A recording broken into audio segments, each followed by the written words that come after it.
E aí galera, aqui quem fala é o Bulldor Pedro. E bom, há um tempinho atrás eu tinha feito um vídeo falando de algumas coisas em Ben 10 que haviam sido esquecidas, seja por nós fãs ou pela produção, mas principalmente pela franquia num todo, a qual eram coisas que foram introduzidas, mas nunca receberam seu devido destaque ou desenvolvimento que mereciam, e elas definitivamente mereciam receber mais. Só que, obviamente, tem bem mais coisas em Ben 10 que acabaram caindo no esquecimento.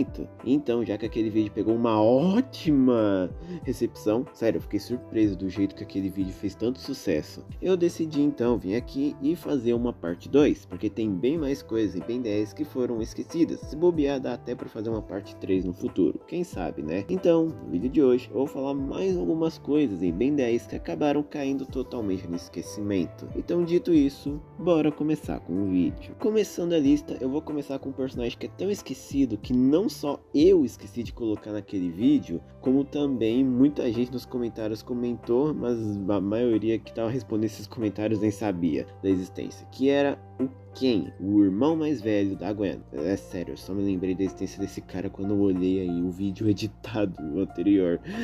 Enfim, o Ken, ele é, como eu disse, o irmão mais velho da Gwen. Ele foi referenciado pela primeira vez nos pop-ups do clássico, em que é nos revelado que na relação do Ken com o Ben é bem diferente da do Ben com a Gwen, porque enquanto o Ben e a Gwen viviam brigando, o Ken era bem amigo do Ben. Na realidade, o Ben gosta bem mais do Ken do que da Gwen, o que é de se esperar, né? E ele até chegou a aparecer em Força Alienígena, onde lá a gente vê que a Gwen gosta dele, o Ben gosta dele, e a gente também viu ele sendo pego pelos DNA aliens e tal. Só que ele só apareceu uma vez na série inteira, que foi justamente aí em Força Alienígena. Depois disso, ele nunca mais apareceu ou sequer foi mencionado na franquia, nem mesmo em episódios que literalmente se passam na casa da Gwen ou que envolvem sua família. E isso acaba sendo meio estranho de um personagem que havia recebido um certo destaque nos pop-ups, tanto que, para quem não sabe, um pop-up também disse que quem deu aquela camiseta vermelha com flores do Vomax foi o próprio Kenny, se bem que tecnicamente isso provavelmente recebeu retcon em Omniverse, porque o Vomax jovem tem uma camiseta igual à dele atualmente, mas enfim, isso já é aberto a debate. O ponto aqui é que o Ken, ele é um personagem que, né, é o irmão de um dos protagonistas, então era para ele receber um pouco mais de destaque, ou pelo menos mostrar que a produção se lembra que ele existe, mas não é isso que ocorre. O Ken é tão desvalorizado que nem os fãs se lembram que ele existe, tanto que quando questionado sobre o que aconteceu com ele depois do seu episódio de aparição, foi apenas dito que ele simplesmente foi seguir sua vida e está longe das mãos perigosas dos produtores. Então acontece que o Kenny simplesmente evaporou da existência. Mas pelo menos a gente sabe que o Ben 10.000 deu o nome de seu filho Kenny em homenagem ao seu primo, como confirmado pelo Donnie McDuff, uma afirmação que está atualmente perdida. E por falar em filho do Ben 10.000, o próximo, na verdade a próxima, é justamente a filha do Ben 10.000, no caso a Gwendolyn Tennyson. Para quem com certeza não sabe, em pop-ups é dito que o Ben 10.000 possui dois filhos, sendo eles o Kenny, que a gente já conhece porque a gente viu várias vezes na série, e a Gwendolyn. Bom, nós não temos absolutamente nenhuma informação sobre a filha do Ben 10.000, a não ser, é claro, que ela recebeu esse nome em homenagem a Gwen.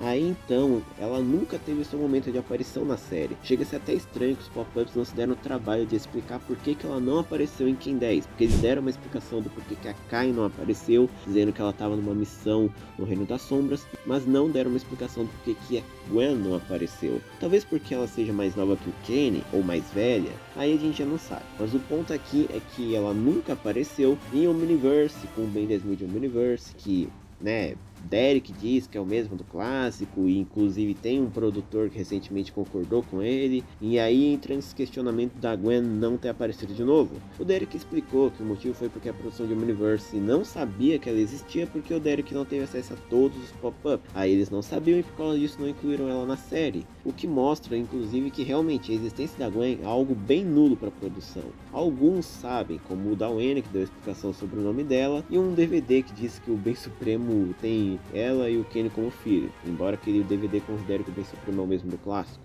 Mas o ponto é que a Gwendoline foi simplesmente esquecida da franquia. Ela foi mencionada nas pop-ups e nunca mais apareceu em nenhum episódio que se passasse no futuro. E o fato dos pop-ups nem sequer explicarem por que ela não apareceu em Kim 10 é algo realmente muito esquisito. Então no fim essa personagem acaba que é só algo que é apenas uma curiosidade, mas nunca recebeu algum destaque ou explicação por trás de sua existência.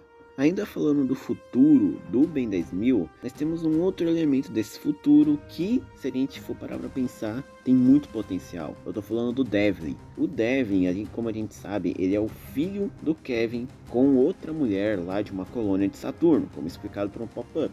E então, esse personagem, por ser o filho do Kevin, ele tem muito potencial para ser explorado. Ainda mais considerando que ele foi adotado pelo Ben no final de seu episódio de aparição, que foi o Kim 10. E o fato também de que ele praticamente funciona como um paralelo de seu pai, pois o Devlin, ele praticamente seguiu o caminho oposto dele quando tinha 11 anos, porque enquanto o Kevin recebeu a proposta do Ben de mudar, mas ele escolheu tentar pegar o Omnitrix à força, o Devlin acabou aceitando a proposta e começando a fazer parte da família Tennyson. Eu inclusive adoraria ver que o Devlin começasse a ser criado pela Gwendoline como se fosse realmente um filho, para fazer esse paralelo com a linha do tempo Prime. É claro que foi o Ben que adotou, mas nunca se sabe, né? Então seria legal ver essa exploração no personagem. Ainda mais que um outro aspecto mega interessante dentro dele é sobre a sua mutação de Kevin 11, porque como foi dito pelo Duncan Royal uma vez, o Kevin ele tinha sim a consciência dos Scare dentro dele, porque né, a gente sabe, a mente dos ectonoritas elas são mantidas em pequenos filamentos de DNA, por isso que inclusive os Scare ficou preso dentro do Omnitrix, que inclusive faz com que os Scare que a gente conheça na verdade seja uma cópia do verdadeiro Scare. Então com isso em mente significa que o Devlin dentro dele tem a consciência dos Scare e ele não pode tirar isso dele, porque o poder que ele herdou de ser um osmosiano foi de se transformar na mutação do Kevin 11 e não de absorver matéria e energia igual ao pai. Então imagina a gente ver um episódio se passando no futuro do Ben 10.000, na qual o Devlin está sendo treinado pela Gwen para aprender magia e a controlar melhor seus poderes. Aí no meio dessa bagunça toda, os Scare decidem tentar tomar o controle do corpo do Devlin através da mutação de Kevin 11, trazendo também a ideia de que o Scare no futuro do Ben 10.000 foi derrotado de uma vez por todas, aí a maneira dele voltar é através do Devlin. Seria muito interessante, mas né, não rolou. Devlin foi esquecido totalmente da existência, e nem no futuro de Omniverse, que supostamente é o mesmo do clássico, eles deram o trabalho de trazer esse personagem de volta. E na verdade, o Derek deu aí a desculpa de que o Devlin só não apareceu na festa de eleição do Vomax porque ele estava de castigo em casa junto com a Zed, o que eu acho bem paia. Mas ok, Devlin foi esquecido no churrasco, o que é uma pena. Eu acho que ele merece sim mais atenção no futuro, ainda mais com esse plot que eu falei sobre a consciência dos Scare está dentro do corpo dele. Então quem sabe ele não receba mais destaque, né? O próximo já havia sim planos para produção trazer de volta e expandir, mas foi esquecido por culpa totalmente da Cartoon. Tô falando do dragão lá de Força Alienígena. Para quem não se lembra, em Força Alienígena é revelado que os Cavaleiros Eternos há muitos anos haviam prendido um dragão que na realidade era um alienígena cartógrafo que tinha passado para a Terra. E aí eles mantiveram ele preso durante anos, mas o Ben e companhia acabaram libertando ele, principalmente porque eles descobriram através do tradutor universal que ele não era um dragão mau e tal. Aí ele foi embora de volta pro seu planeta com uma nave. E no final do episódio, o Sir Patrick, que era o líder da facção dos Cavaleiros Eternos que estava mantendo aquele dragão preso, acabou falando que eles iriam se preparar para uma guerra contra aqueles dragões, indo até o planeta natal deles, inclusive deixando até uma brecha para um dos cavaleiros se voltar contra o Sir Patrick, o que seria algo bem interessante de ser explorado e até um destaque bacana para os cavaleiros, porque eu acho que eles eram bem pais nesse episódio. Mas hey, olha só, não aconteceu. Cavaleiros Eternos simplesmente prosseguiram a história sem explorar isso, tendo buchas completos. Aí quando chega o grande momento deles, que foi o arco do Diagon, nada desse arco do dragão. No lugar, nós temos todas as facções dos cavaleiros se unindo para enfrentar o Diagon, o que desencadeou em todos eles sendo mortos de uma hora para outra na batalha final. Não sou eu que estou falando isso, foi o Derek e o Matt Wayne. Aí com isso, fica esse negócio de que o arco desse dragão e dos Cavaleiros Eternos atracarem seu planeta natal foi deixado de lado. Mas de acordo com alguns produtores de Força Alienígena, se eu não me engano foi o da Wayne, havia sim planos para explorar esse arco na terceira temporada de Força Alienígena, mas isso acabou sendo deixado de lado por exigências da Cartoon em deixar tudo o mais puxado possível pro clássico, o que acarretou, né, o vilão principal da terceira temporada sendo o Vilgax, o Ben sendo aquele arrogante, aliens clássicos retornando, basicamente toda a história que a produção daquela época não queria fazer na terceira temporada. Inclusive tinham 2 outros arcos planejados também, como o do Kevin virando uma mutação e também de uma criatura mitológica que, né, depois foi reutilizado para ser o Diago. Ou seja, 2 de 3 arcos foram reutilizados em Supremacia. Então, acaba sendo meio frustrante que esse arco, que tinha sim potencial, acabar caindo no esquecimento. Ainda mais que era o momento perfeito para dar destaque para os Cavaleiros. Mas não aconteceu. E no fim do dia, essa espécie toda dos dragões e o plot por trás dos cavaleiros com eles foi só esquecido mesmo. E para finalizar a lista dessa parte do vídeo, eu vou falar sobre um assunto que um fã comentou naquele vídeo lá da parte 1 e que eu até que concordo, que é a respeito do lado anodita da Gwen. Na verdade, das anoditas num todo. O que acontece é que Força Alienígena nos introduziu um retcon, onde na realidade a Gwen é híbrida alienígena, porque a sua avó, Verdona, é uma alienígena. E sim, isso é um retcon porque a Gwen no clássico, na realidade, só tinha uma aura mágica, esse negócio de magia em Ben 10 era algo realmente puxado para magia, não tinha anodita, mana e tal, não, era magia, as pessoas podiam ter uma aura mágica, e a Gwen era um desses casos. E também a questão da avó do Ben é algo bem complicado, porque no clássico ela estava morta, o Vomax fala isso, Corrida contra o Tempo, que na época era canônico, e um pop-up indica isso. Sabe, Ben, eu não queria esta vida para você. Eu protegi o seu pai e sua avó antes dela falecer.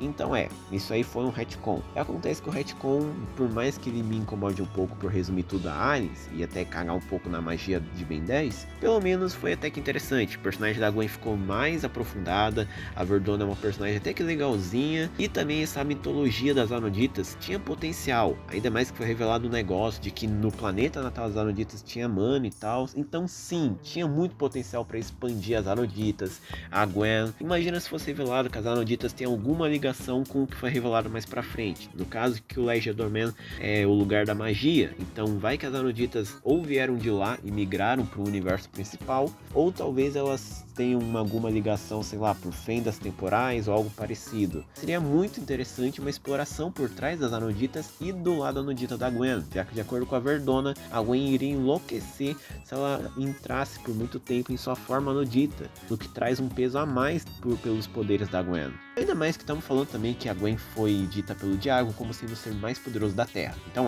potencial existia. Porém, a gente sabe o que aconteceu. Além das Anoditas serem totalmente esquecidas, no caso, só foi lembrado depois quando a Sunny, a prima gêmea da Gwen, que é praticamente a estrela sombria do universo Ben 10, apareceu dentro de Supremacia e depois disso mais nada. Todo esse lance da insanidade da Gwen foi deixado muito de escanteio. Ela é lembrada uma hora ou outra, e a Gwen também acessa sua forma anodita em WAF uma hora ou outra. A coisa mesmo só fica pior em Omniverse, porque acontece que toda essa lore do enlouquecimento da Gwen foi jogada no lixo. A Gwen foi revelada lá, que agora ela tem controle de sua forma anodita, acessando toda hora, tendo até roupinha e usando isso para assumir o codinome de Sortuda.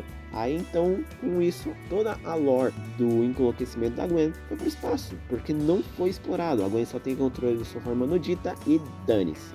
O pior é saber que o Derek, ele tinha assim uma intenção de realmente jogar essa ideia no lixo, porque ele falou certa vez que ele não gostava das Anoditas porque elas praticamente eram as lanternas rosa genéricas. Eu até concordo com ele, mas isso não justifica jogar um conceito inteiro no lixo. Se você não gosta, desenvolve para virar algo bom.